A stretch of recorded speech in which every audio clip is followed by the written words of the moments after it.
ਇਸ ਤੋਂ ਪਹਿਲਾਂ ਅਸੀਂ ਨੇ ਪ੍ਰਤਿਹਾਰ, ਪਾਲ ਅਤੇ ਰਾਸ਼ਟਰਕੂਟ ਵੰਸ਼ ਬਾਰੇ ਪੜ੍ਹਿਆ।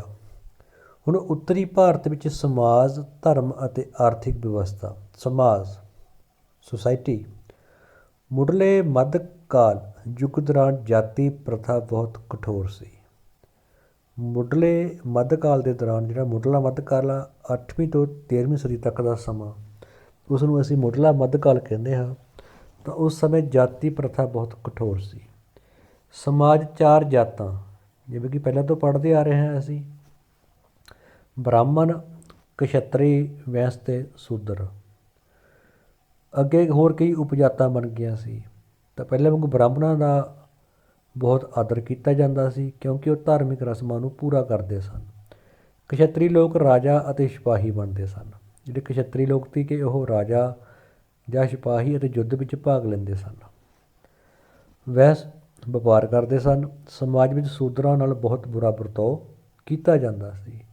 ਤਾਂ ਇਸ ਦੇ ਸਿੱਟੇ ਵਜੋਂ ਹੀ ਮੱਧਕਾਲ ਦੇ ਦੌਰਾਨ ਸੂਫੀ ਸੰਤ ਅਤੇ ਭਗਤੀ ਲਹਿਰ ਸ਼ੁਰੂ ਹੋਈ ਸੀ। ਉਹ ਅਸੀਂ ਅੱਗੇ ਕਰਾਂਗੇ। ਮੱਧਕਾਲ ਯੁੱਗ ਦੌਰਾਨ ਅੱਜ ਕੱਲ੍ਹ ਵਾਂਗ ਇਸਤਰੀਆਂ ਦਾ ਖਾਸ ਸਤਿਕਾਰ ਕੀਤਾ ਜਾਂਦਾ ਸੀ। ਉਹਨਾਂ ਨੂੰ ਉੱਚ ਸਿੱਖਿਆ ਦਿੱਤੀ ਜਾਂਦੀ ਸੀ। ਉਹ ਸਮਾਜਿਕ ਅਤੇ ਧਾਰਮਿਕ ਰਸਮਾਂ ਵਿੱਚ ਭਾਗ ਲੈਂਦੀਆਂ ਸਨ। ਉਹਨਾਂ ਨੂੰ ਆਪਣੀ ਇੱਛਾ ਅਨੁਸਾਰ ਪਤੀ ਚੁਣਨ ਦੀ ਆਜ਼ਾਦੀ ਵੀ ਸੀ, ਕਿਉਂਕਿ ਰਾਜਪੂਤ ਕਾਲ ਵੀ ਕਿਹਾ ਜਾਂਦਾ 8ਵੀਂ ਤੋਂ 13ਵੀਂ ਸਦੀ ਨੂੰ। ਅਤੇ ਜੋ ਰਾਜਪੂਤ ਸੀ ਉਹਨਾਂ ਦੇ ਸਮੇਂ ਸਵੰਬਰ ਰਚਿਆ ਕਰਦੇ ਸਨ, ਅਤੇ ਜੋ ਜਾਂ ਕੋਈ ਨਾ ਕੋਈ ਕੋਈ ਨਾ ਕੋਈ ਸ਼ਰਤ ਰੱਖੀ ਜਾਂਦੀ ਸੀ ਜਿਨ੍ਹਾਂ ਨੂੰ ਉਹ ਪੂਰਾ ਕਰਦੇ ਸਨ, ਅਤੇ ਫਿਰ ਉਹ ਔਰਤ ਆਪਣਾ ਵਰ ਚੁਣ ਲੈਂਦੀ ਸੀ। ਧਰਮ, ਮੱਧਕਾਲ ਦੌਰਾਨ ਪ੍ਰਫੁੱਲਤ ਹੋਏ ਮੁੱਖ ਧਰਮ ਕਿਹੜੇ ਸੀ? ਜੈਨ ਧਰਮ, ਬੁੱਧ ਧਰਮ ਅਤੇ ਹਿੰਦੂ ਧਰਮ। ਮੁੱਢਲੇ ਮੱਧਕਾਲ ਦੇ ਦੌਰਾਨ ਜੈਨ ਧਰਮ, ਬੁੱਧ ਧਰਮ ਅਤੇ ਹਿੰਦੂ ਧਰਮ। ਪਰੰਤੂ ਰਾਜਪੂਤ ਹਿੰਦੂ ਧਰਮ ਦੇ ਅਨੁਯਾਈ ਸਨ, ਇਸ ਕਰਕੇ ਇਸ ਧਰਮ ਨੇ ਇਹਨਾਂ ਦੇ ਕਾਲ ਵਿੱਚ ਬਹੁਤ ਉੱਨਤੀ ਕੀਤੀ। ਰਾਜਪੂਤ ਕਾਲ ਕਿਹਾ ਜਾਂਦਾ 8ਵੀਂ ਤੋਂ 13ਵੀਂ ਸਦੀ ਨੂੰ, ਕਿਉਂਕਿ ਭਾਰਤ ਦੇ ਵੱਖ-ਵੱਖ ਭਾਗਾਂ ਵਿੱਚ ਰਾਜਪੂਤਾਂ ਦੇ ਰਾਜ ਸਥਾਪਿਤ ਹੋ ਗਏ ਸਨ। ਮੱਧਕਾਲ ਯੁੱਗ ਦੌਰਾਨ ਉੱਤਰੀ ਭਾਰਤ ਵਿੱਚ ਸ਼ੈਵ ਅਤੇ ਵੈਸ਼ਨਵ ਧਰਮ ਬਹੁਤ ਪ੍ਰਸਿੱਧ ਸਨ। ਲੋਕ ਵਿਸ਼ਨੂੰ, ਸ਼ਿਵ ਅਤੇ ਸ਼ਕਤੀ ਆਦਿ ਦੀ ਪੂਜਾ ਕਰਦੇ ਸਨ। ਉਹ ਵਿਸ਼ਨੂੰ ਦੇ 10 ਅਵਤਾਰਾਂ ਦੀ ਵੀ ਪੂਜਾ ਕਰਦੇ ਸਨ। ਇਸ ਸਮੇਂ ਦੌਰਾਨ ਉੱਤਰੀ ਅਤੇ ਦੱਖਣੀ ਭਾਗਾਂ ਵਿੱਚ ਭਗਤੀ ਲਹਿਰ ਬਹੁਤ ਪ੍ਰਸਿੱਧ ਹੋਈ। ਸ੍ਰੀ ਗੁਰੂ ਨਾਨਕ ਦੇਵ ਜੀ, ਰਾਮਾਨੁਜ, ਮਾਧਵ ਆਦਿ ਨੇ ਈਸ਼ਵਰ ਦੀ ਭਗਤੀ ਕਰਨ 'ਤੇ ਜ਼ੋਰ ਦਿੱਤਾ। ਉਹਨਾਂ ਨੇ ਲੋਕਾਂ ਨੂੰ ਸਿੱਖਿਆ ਦਿੱਤੀ ਕਿ ਪਰਮਾਤਮਾ ਦੀ ਸਾਫ਼ ਦਿਲ ਨਾਲ ਪੂਜਾ ਕਰਨਾ ਹੀ ਮੁਕਤੀ ਪ੍ਰਾਪਤ ਕਰਨ ਦਾ ਸਾਧਨ ਹੈ। ਭਾਵ ਸਾਫ਼ ਮਨੋ, ਸਾਫ਼ ਦਿਲੋਂ ਪੂਜਾ ਕਰੋ ਅਤੇ ਮੁਕਤੀ ਪ੍ਰਾਪਤ ਹੋ ਜਾਏਗੀ। ਉਹ ਜਾਤੀ ਅਤੇ ਵਰਗ ਦੀ ਭਿੰਨਤਾ ਦੇ ਵਿਰੁੱਧ ਸਨ। ਜੋ ਜਾਤੀ ਪ੍ਰਥਾ ਕਠੋਰ ਹੋ ਗਈ ਸੀ, ਤਾਂ ਇਹ ਭਗਤੀ ਮਤ ਅਤੇ ਸੂਫੀ ਮਤ ਦੇ ਜੋ ਗੁਰੂ ਸਨ ਉਹ ਜਾਤੀ ਪ੍ਰਥਾ ਦੇ ਵਿਰੁੱਧ ਸਨ। ਲੋਕ ਉਹਨਾਂ ਦੀਆਂ ਸਿੱਖਿਆ ਤੋਂ ਬਹੁਤ ਪ੍ਰਭਾਵਿਤ ਹੋਏ। ਆਰਥਿਕ ਦਸ਼ਾ, ਮੱਧਕਾਲ ਯੁੱਗ ਦੌਰਾਨ ਲੋਕਾਂ ਦਾ ਮੁੱਖ ਕਿੱਤਾ ਖੇਤੀਬਾੜੀ ਸੀ। ਇਸ ਸਮੇਂ ਦੌਰਾਨ ਭਾਰਤੀ ਵਪਾਰ ਅਤੇ ਵਣਜ ਦਾ ਵੀ ਬਹੁਤ ਵਿਕਾਸ ਹੋਇਆ। ਇਸ ਲਈ ਭਾਰਤ ਬਾਹਰਲੇ ਦੇਸ਼ਾਂ ਵਿੱਚ ਕੀਮਤੀ ਪੱਥਰ, ਮਸਾਲੇ, ਸਿਲਕ, ਉੱਨੀ ਅਤੇ ਸੂਤੀ ਕੱਪੜੇ, ਚੰਦਨ ਦੀ ਲੱਕੜੀ, ਸਬਜ਼ੀਆਂ, ਨਾਰੀਅਲ ਆਦਿ ਭੇਜਦਾ ਸੀ। ਜਦਕਿ ਮੱਧ ਏਸ਼ੀਆ ਤੋਂ ਭਾਰਤ ਵਿੱਚ ਖੰਜੂਰਾਂ, ਸ਼ਰਾਬ ਅਤੇ ਘੋੜੇ, ਈਰਾਨ ਦੇ ਘੋੜੇ ਬੜੇ ਪ੍ਰਸਿੱਧ ਸਨ। ਸ਼ਰਾਬ, ਖੰਜੂਰਾਂ ਅਤੇ ਘੋੜੇ ਇਹ ਭਾਰਤ ਵਿੱਚ ਇੰਪੋਰਟ ਕੀਤੇ ਜਾਂਦੇ ਸੀ। ਕਨੌਜ, ਜਿਵੇਂ ਅਸੀਂ ਪ੍ਰਾਚੀਨ ਕਾਲ 'ਚ ਪੜ੍ਹਿਆ ਗਾ ਮਗਧ ਸਾਮਰਾਜ ਬਾਰੇ, ਅਤੇ ਮਗਧ ਦੇ ਇਰਦ ਗੁਰਦ ਪ੍ਰਾਚੀਨ ਹਿਸਟਰੀ ਘੁੰਮਦੀ ਹੈ, ਅਤੇ ਪਾਟਲੀਪੁੱਤਰ ਦੇ ਦੁਆਲੇ। ਅਤੇ ਇਸ ਤਰ੍ਹਾਂ ਜੋ ਮੁੱਢਲਾ ਮੱਧਕਾਲ ਹੈਗਾ 8ਵੀਂ ਤੋਂ 13ਵੀਂ ਸਦੀ ਤੱਕ ਦਾ, ਜਿਹਨੂੰ ਅਸੀਂ ਰਾਜਪੂਤ ਕਾਲ ਕਹਿੰਦੇ ਹਾਂ, ਇਹ ਸਾਰਾ ਕਨੌਜ ਦੇ ਆਲੇ ਦੁਆਲੇ ਘੁੰਮਦਾ ਸੀ। ਅਸੀਂ ਹਰਸ਼ਵਰਧਨ ਦੇ ਸਮੇਂ ਪੜ੍ਹਿਆ ਸੀ ਕਿ ਉਸਦਾ ਜੀਜਾ ਸੀ ਗ੍ਰਹਿ ਬਰਮਨ, ਜੋ ਮੋਖਰੀ ਵੰਸ਼ ਦਾ ਸੀ, ਅਤੇ ਉਸਦੀ ਰਾਜਧਾਨੀ ਕਨੌਜ ਸੀ। ਤਾਂ ਉਸ ਦੀ ਮੌਤ ਤੋਂ ਬਾਅਦ ਹਰਸ਼ਵਰਧਨ ਨੇ ਤਾਂ ਕਨੌਜ ਨੂੰ ਆਪਣੀ ਰਾਜਧਾਨੀ ਬਣਾਇਆ ਸੀ। ਤਾਂ ਰਾਜਾ ਹਰਸ਼ਵਰਧਨ ਦੀ ਰਾਜਧਾਨੀ ਕਨੌਜ ਸੀ। ਕਨੌਜ ਦੀ ਭੂਗੋਲਿਕ ਸਥਿਤੀ ਅਜਿਹੀ ਸੀ, ਜਿਹੜਾ ਵੀ ਕਨੌਜ ਉੱਤੇ ਕਬਜ਼ਾ ਕਰਦਾ ਸੀ ਉਹ ਸਾਰੀ ਗੰਗਾ ਵਾਦੀ 'ਤੇ ਕਬਜ਼ਾ ਕਰ ਸਕਦਾ ਸੀ। ਭਾਵ ਗੰਗਾ ਦੇ ਇਲਾਕੇ 'ਤੇ ਕਬਜ਼ਾ ਕਰ ਸਕਦਾ ਸੀ। ਗੰਗਾ ਦਾ ਇਲਾਕਾ ਬਹੁਤ ਹੀ ਉਪਜਾਊ ਇਲਾਕਾ ਅੱਜ ਕੱਲ੍ਹ ਵੀ ਹੈ। ਸਿੱਟੇ ਵਜੋਂ 3 ਸ਼ਕਤੀਆਂ ਗੁਰਜਰ ਪ੍ਰਤੀਹਾਰ, ਪਾਲ ਅਤੇ ਰਾਸ਼ਟਰਕੂਟ ਸ਼ਾਸਕਾਂ ਵਿਚਕਾਰ ਕਨੌਜ ਲਈ ਸੰਘਰਸ਼ ਸ਼ੁਰੂ ਹੋ ਗਿਆ।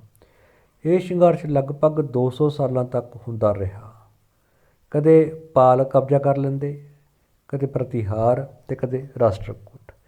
ਇਸ ਲਈ ਇਤਿਹਾਸਕਾਰਾਂ ਨੇ ਇਸ ਨੂੰ ਤ੍ਰੈ-ਪੱਖੀ ਸੰਘਰਸ਼ ਕਿਹਾ। ਇਹ ਬਹੁਤ ਵਾਰੀ ਕੁਐਸਚਨ ਆਇਆ ਕਿ ਤ੍ਰੈ-ਪੱਖੀ ਸੰਘਰਸ਼ ਕਿਹਨਾਂ ਕਿਹਨਾਂ ਦੇ ਵਿਚਕਾਰ ਸੀ, ਤਾਂ ਰਾਸ਼ਟਰਕੂਟ, ਪ੍ਰਤੀਹਾਰ ਅਤੇ ਪਾਲ, ਇਹਨਾਂ ਦੇ ਵਿਚਕਾਰ ਤ੍ਰੈ-ਪੱਖੀ ਸੰਘਰਸ਼ ਸੀ।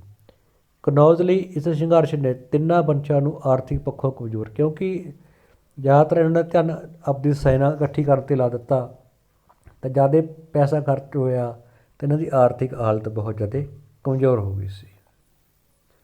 ਚੌਹਾਨ ਵੰਸ਼। ਯੁੱਧ ਕਰਨ ਵਾਲੇ ਰਾਜਿਆਂ ਵਿੱਚ ਚਾਹਮਾਨ ਵੀ ਸ਼ਾਮਲ ਸਨ, ਜੋ ਬਾਅਦ ਵਿੱਚ ਚੌਹਾਨ ਨਾਂ ਨਾਲ ਪ੍ਰਸਿੱਧ ਹੋਏ। ਚੌਹਾਨ ਵੰਸ਼ ਦੇ ਰਾਜੇ ਦਿੱਲੀ ਅਤੇ ਅਜਮੇਰ, ਰਾਜਸਥਾਨ ਵਾਲੇ ਪਾਸੇ ਅਤੇ ਆਸ-ਪਾਸ ਦੇ ਇਲਾਕਿਆਂ 'ਤੇ ਰਾਜ ਕਰਦੇ ਸਨ।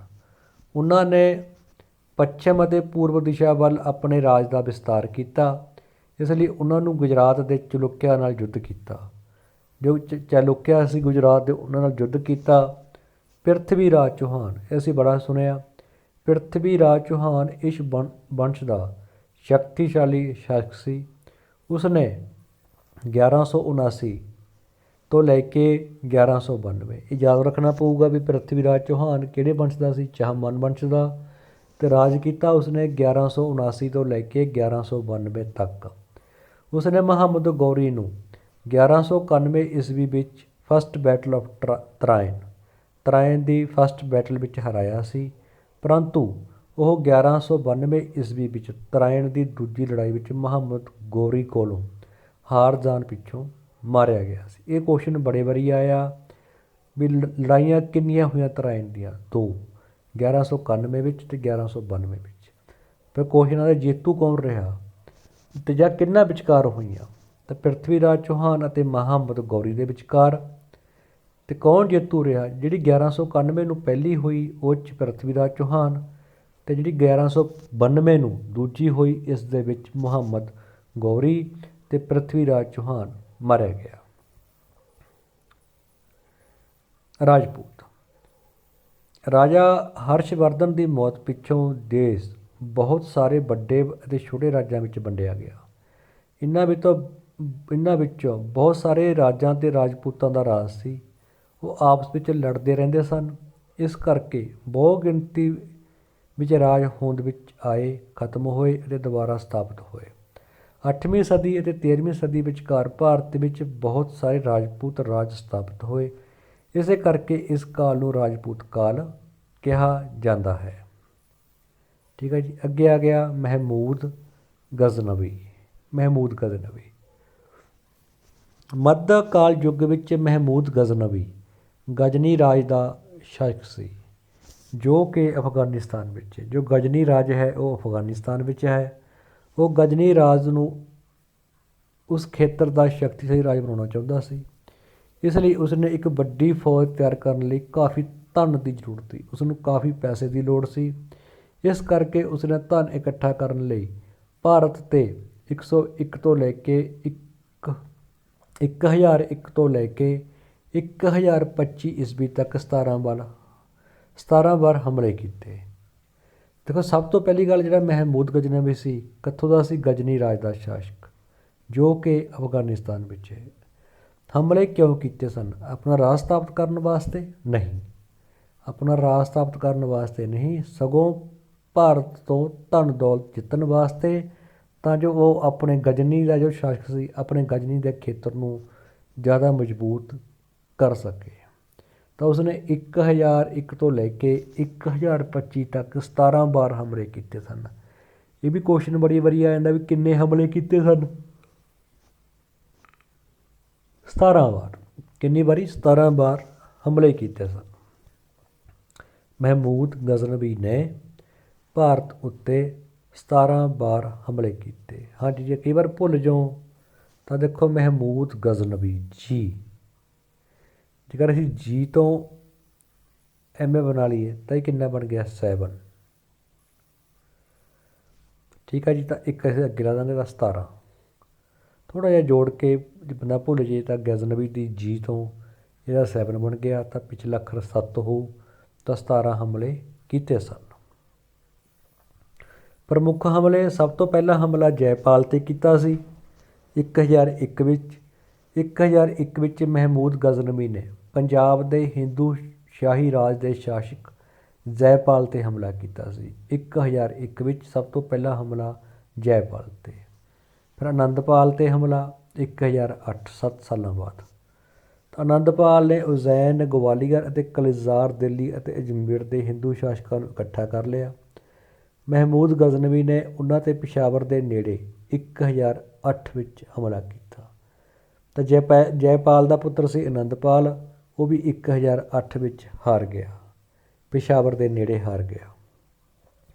ਨਗਰਕੋਟ, ਨਗਰ 1009, ਦੇਖੋ 1009, 9 ਤੋਂ ਬਣ ਗਿਆ ਨਗਰ, ਨੰਨਾ ਨਗਰ ਦਾ ਬਣ ਗਿਆ 9। 1009 ਵਿੱਚ ਮਹਿਮੂਦ ਗਜ਼ਨਵੀ ਨੇ ਵੱਡੀ ਗਿਣਤੀ ਵਿੱਚ ਫੌਜ ਸਮੇਤ ਨਗਰਕੋਟ ਉੱਤੇ ਹਮਲਾ ਕੀਤਾ। ਥਾਨੇਸ਼ਵਰ 1014, ਜੋ ਥਾਨੇਸ਼ਵਰ 'ਤੇ ਹਮਲਾ ਕੀਤਾ ਸੀ ਉਹ 1014 'ਤੇ ਕੀਤਾ ਸੀ। ਅਤੇ ਮਥੁਰਾ ਅਤੇ ਕਨੌਜ 'ਤੇ 1018-19 ਵਿੱਚ। ਮਥੁਰਾ ਅਤੇ ਕਨੌਜ 'ਤੇ ਕੀਤਾ ਸੀ 1018-19 ਵਿੱਚ।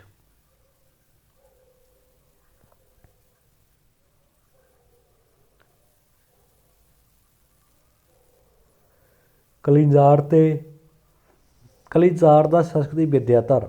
ਕਲਿੰਜ਼ਾਰ ਦੇ ਸ਼ਾਸਕ ਵਿਦਿਆਧਰ ਨੇ ਮਹਿਮੂਦ ਗਜ਼ਨਵੀ ਦਾ ਟਾਕਰਾ ਕਰਨ ਲਈ ਇੱਕ ਵੱਡੀ ਫੌਜ ਇਕੱਠੀ ਕੀਤੀ, ਪਰੰਤੂ ਉਹ ਯੁੱਧ ਦੇ ਮੈਦਾਨ ਵਿੱਚੋਂ ਭੱਜ ਗਿਆ ਅਤੇ ਉਸ ਦੀ ਫੌਜ ਹਾਰ ਗਈ। ਸਭ ਤੋਂ ਅਹਿਮ ਹਮਲਾ ਹੈ ਸੋਮਨਾਥ ਦੇ ਮੰਦਰ 'ਤੇ। ਇਹ 1025 'ਚ ਕੀਤਾ ਸੀ ਅਤੇ ਇਹ ਗੁਜਰਾਤ ਵਿੱਚ ਹੈਗਾ, ਅਤੇ ਉੱਥੋਂ ਸੈਂਕੜੇ ਮਣ ਸੋਨਾ, ਚਾਂਦੀ ਅਤੇ ਗਹਿਣੇ ਲੈ ਗਿਆ ਸੀ। ਇਹ ਤੁਸੀਂ ਯਾਦ ਕਰ ਲਿਓ ਹਮਲੇ, ਮੇਨ ਹਮਲੇ। 1001 ਵਿੱਚ ਸਭ ਤੋਂ ਪਹਿਲਾਂ ਹਿੰਦੂ ਸ਼ਾਹੀ ਰਾਜ ਦੇ ਜੈਪਾਲ 'ਤੇ। 1008 ਵਿੱਚ ਹਮਲਾ ਕੀਤਾ ਸੀਗਾ ਦੇਵਪਾਲ 'ਤੇ, ਦੇਵਪਾਲ ਵੀ ਹਾਰ ਗਿਆ ਸੀਗਾ।